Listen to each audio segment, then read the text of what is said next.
আসসালামু আলাইকুম সুপ্রিয় সহপাঠী বন্ধুরা, কেমন আছো সবাই? আশা করি ভালো। আজকে ইন্ট্রোডাকশন টু লিটারেরি ক্রিটিসিজমের preface to Shakespeare written by doctor Samuel Johnson, এই এই লিটারেরি ক্রিটিসিজমটি নিয়ে আজকে আমি একটি ওভারঅল ধারণা দিব। আর এই ধারণার পর আশা করি তোমাদের যে এই প্রিফেস টু শেক্সপিয়রের যে ভয় আছে সেটি কেটে যাবে এবং পরবর্তীতে তোমরা যখন বিস্তারিত পড়তে যাবা বা কোশ্চেন সম্পর্কে পড়তে যাবা তখন অনেক সহজেই সেই কোশ্চেনগুলো বুঝতে পারবা। তো তাহলে আমরা এই প্রিফেস টু শেক্সপিয়র এর আলোচনা বা ওভারঅল যে ধারণা, এই বইটিতে কী কী রয়েছে, এই ক্রিটিসিজমটিতে কী কী রয়েছে সেই বিষয়গুলো আমরা এবার ধারাবাহিকভাবে আলোচনা করব। তাহলে আমরা তার আগে স্যামুয়েল জনসন সম্পর্কে, তিনি হচ্ছেন একজন সেই সময়ের একজন বিখ্যাত লেখক, যিনি অনেক বিখ্যাত একজন লেখক এবং তিনি, আমরা জানি যে ডিকশনারি, প্রথম যে ডিকশনারি লিখেন তিনি হচ্ছেন যে ডক্টর স্যামুয়েল জনসন। আর এই প্রিফেস টু শেক্সপিয়র বইটিতে কী কী আছে সেগুলো আমরা এবার আলোচনা করব। অ্যারিস্টটল বলেন একটা ড্রামাতে 3টা কমন ইউনিটিস থাকবে। এটি অ্যারিস্টটল তার পয়েটিক্স বইয়ে বলেছিলেন। আর সেই বিষয়গুলো কী কী আসলে, সেই বিষয়গুলো হচ্ছে unity of time, unity of place, unity of action. আসলে এই প্রিফেস টু শেক্সপিয়র লিখছেন কেন ডক্টর স্যামুয়েল জনসন? আসলে শেক্সপিয়র আমরা জানি ইংল্যান্ডের তিনি একজন বিখ্যাত কবি এবং জাতীয় কবি, যাকে বলা হয় ন্যাশনাল পোয়েট অফ ইংল্যান্ড। আর ডক্টর স্যামুয়েল জনসনও একজন বিখ্যাত কবি, কিন্তু তার মতো না আর কি। মূলত শেক্সপিয়র বিভিন্ন নাটকের জন্য তিনি বিখ্যাত, নাটকের জন্য তিনি বিখ্যাত, অনেক নাটক লিখেছেন তিনি শেক্সপিয়র। তো শেক্সপিয়র যে অ্যারিস্টটলের যে নাটক ড্রামার যে বৈশিষ্ট্যগুলো সেগুলো লঙ্ঘন করেছেন, বেশ কিছু বিষয় লঙ্ঘন করে তিনি শেক্সপিয়র একটা স্বতন্ত্র নিজের মতো করে এক নাটক লিখেছেন। আর যেগুলো আসলে পয়েটিক্সে আমরা দেখতে পাই সেগুলো অ্যারিস্টটল বিভিন্ন অন্যভাবে বলেছিলেন। আর ডক্টর স্যামুয়েল জনসন এই যে শেক্সপিয়রের সাথে মিলিত হয়ে, মানে মূলত ওনাকে একটি তেল মারার জন্য বিশেষ করে তিনি প্রিফেস টু শেক্সপিয়র লিখে ফেলেন। তো এখানে আমরা একটু আগে বললাম যে unity of time, unity of place, unity of action, এই বিষয়গুলো কি আমরা একটু এগুলো আলোচনা করব। এরপর অ্যারিস্টটল তার যে পয়েটিক্স বই আছে সেখানে 2 ধরনের ড্রামার কথা বলেছেন। সেগুলো হচ্ছে যে একটা হচ্ছে ট্র্যাজেডি আর একটা হচ্ছে কমেডি।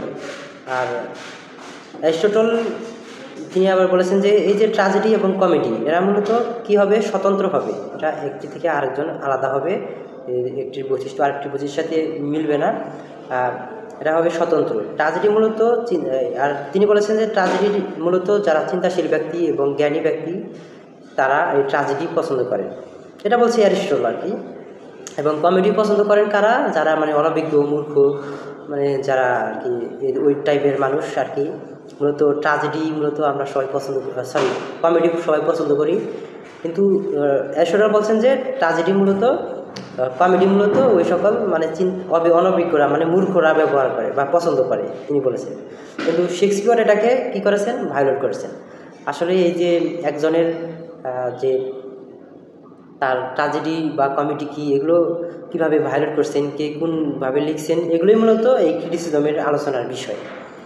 আর এটা এই যে ট্র্যাজেডি এবং কমেডিতে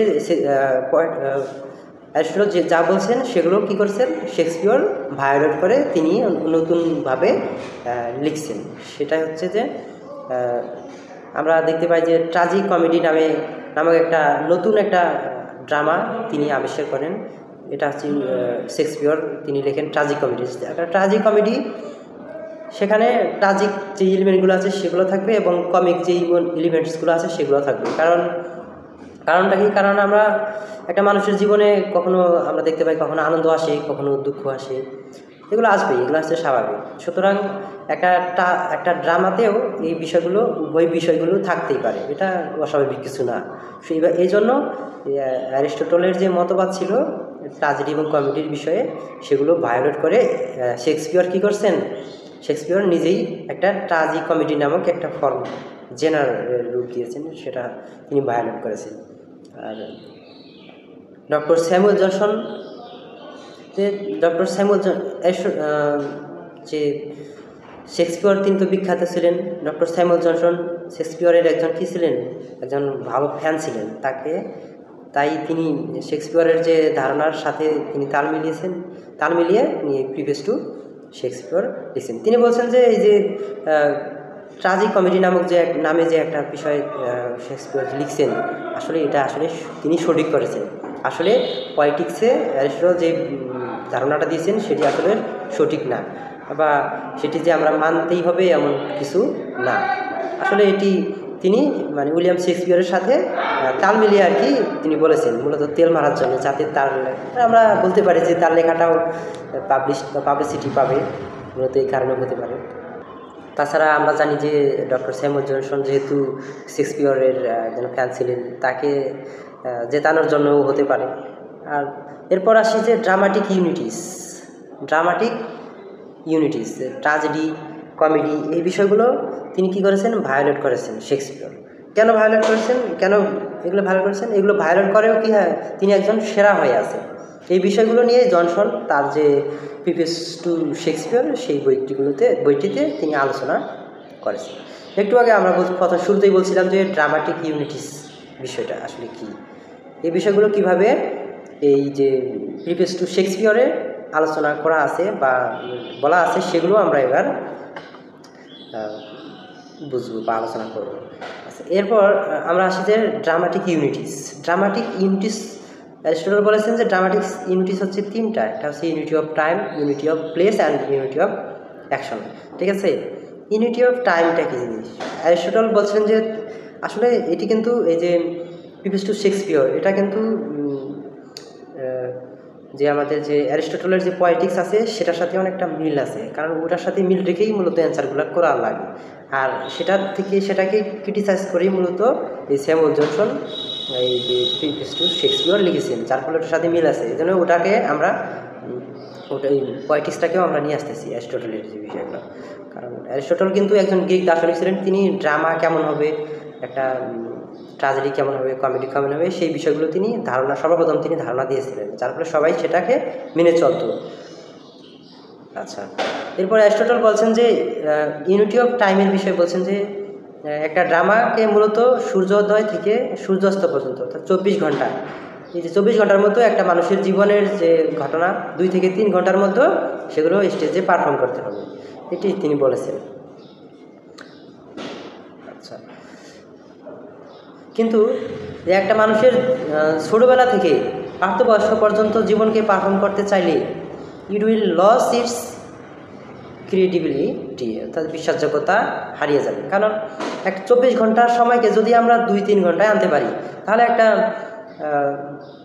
একটা মানুষের জীবনকে কেন আমরা আরও বেশি, বা একটা মানুষের জীবনকে কেন আমরা 24 ঘন্টায় পরিণত করতে পারি না। এটা আসলে যে ওইটা যেহেতু সত্যতা হারায়, বিশ্বাসযোগ্যতা হারায়, সেহেতু এভাবেও আমরা 2-3 ঘন্টার মধ্যে যে করতে হবে এমনটা না। এটাই মূলত এই বিষয়টি এখানে আলোচনা ছিল, যে this action of the play should take place in short internal chronology, ideally no more than 24 hours. ঠিক আছে, এরপর স্যামুয়েল জনসন এই বিষয়টির সাথে বিরোধিতা করে বলেন যে 24 ঘন্টাকে যদি আমরা 24 ঘন্টাকে 2 ঘন্টা বানানো যায়, তাহলে সেটার অরিজিনালিটি থাকে না। তাই আমরা সেটাকে 24 ঘন্টা বা 20 বছরও বানাতে পারি। সুতরাং শেক্সপিয়র যে ইউনিটি অফ টাইমকে ভায়োলেট করেছেন, সেটি আসলে সঠিক করেছেন, তিনি আসলে ভালোই করেছেন এটা ভায়োলেট করে। এরপর আসি যে ইউনিটি অফ প্লেসটা কী জিনিস। ইউনিটি অফ প্লেসে একটা নাটকে বা একটা ড্রামাতে কোনো একটা স্টেজে পারফর্ম করতে হলে ইউনিটি অফ প্লেস থাকতে হবে। এই ইউনিটি অফ প্লেসটা কি, যে সাপোজ আমরা জায়গাকে নিলাম, যে একটা শহরের একটা রাজদরবারকে আমরা স্টেজে উত্থাপন করলাম, যে এটা হচ্ছে রাজার দরবার বা রাজদরবার। কিন্তু হুট করে আমরা সেখান থেকে একটা বড় একটা বনে যেতে পারি না, ঠিক আছে, সেখান থেকে হুট করে যাওয়া সম্ভব না। সুতরাং এটাই মূলত ইউনিটি অফ প্লেস। পয়েটিক্সে অ্যারিস্টটল বলেছেন যে unity of place should be maintain in a drama. In a drama you can not display several kind of places at a single time. একটা সিঙ্গেল টাইমে কী করতে পারবে না, বিভিন্ন জায়গাকে তুমি রিপ্রেজেন্ট করতে পারবে না। আর ডক্টর স্যামুয়েল জনসন বলেছেন যে একটা কাঠের তৈরি ছোটো একটা স্টেজকে যদি আমরা অ্যাথেন্স শহর মনে করি বা করা যায়, তাহলে সেটাকে গ্রিক বা আমেরিকার মতো যে বড় শহর, বড় দেশ আছে, সেগুলোকে কেন আমরা করতে পারি না? সেগুলো করলে সমস্যা কোথায়? এই বিষয়টি তিনি বলেছেন সেখানে। সুতরাং ইউনিটি অফ প্লেসের কোনো দরকার নাই। শেক্সপিয়র যে ইউনিটি অফ প্লেসকে যে ভায়োলেট করেছেন, সেটি আসলে তিনি ভালোই করেছেন, এই বিষয়টি তিনি বলেছেন। এরপর আরেকটি বৈশিষ্ট্য, সেটা হচ্ছে যে ইউনিটি অফ অ্যাকশন। মূলত অ্যারিস্টটলের সাথে উইলিয়াম শেক্সপিয়র ইউনিটি অফ অ্যাকশনটি আসলে ভায়োলেট করে নাই। তেনার সাথে ইউনিটি অফ অ্যাকশনের সাথে তিনি মিল রেখেই নাটক বা ড্রামা লিখেছেন তিনি। অ্যারিস্টটল বলেছেন যে একটি নাটকে ধারাবাহিকভাবে একটির পর একটি ঘটনা ঘটবে। এটা হচ্ছে সবগুলো ঘটনাই মূলত একটি ঘটনাকে কেন্দ্র করে ঘটবে বা একটি ঘটনাকে ডেভেলপ করার জন্য ঘটবে। শেক্সপিয়র এই যে ইউনিটি অফ অ্যাকশন মেনে চলেছে।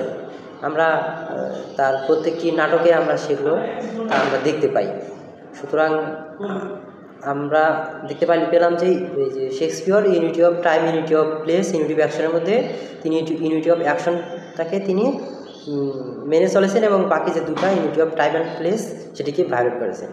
এই বিষয়গুলো মূলত এই যে প্রিফেস টু শেক্সপিয়রে জনসন এই বিষয়গুলো আলোচনা করেছেন। সুপ্রিয় বন্ধুরা, আশা করি তোমরা আমার এই আলোচনাটি ভালোভাবে বুঝতে পারছো এবং এগুলো থেকে এই বিষয় আলোচনাগুলো যদি তোমরা একটু মনোযোগের সাথে দেখো, তাহলে পরবর্তীতে তোমরা যখন এই কোশ্চেন সম্পর্কে আলোচনা করবা বা কোশ্চেন করতে যাবা বিভিন্ন স্টাডি গাইড থেকে, বিভিন্ন নোটস থেকে, সেইগুলো তোমরা ভালোভাবে বুঝতে পারবা। তো আজকে এ পর্যন্তই। পরবর্তী ভিডিও দেখার আমন্ত্রণ জানিয়ে আজকে এখানে বিদায় নিচ্ছি। আল্লাহ হাফেজ।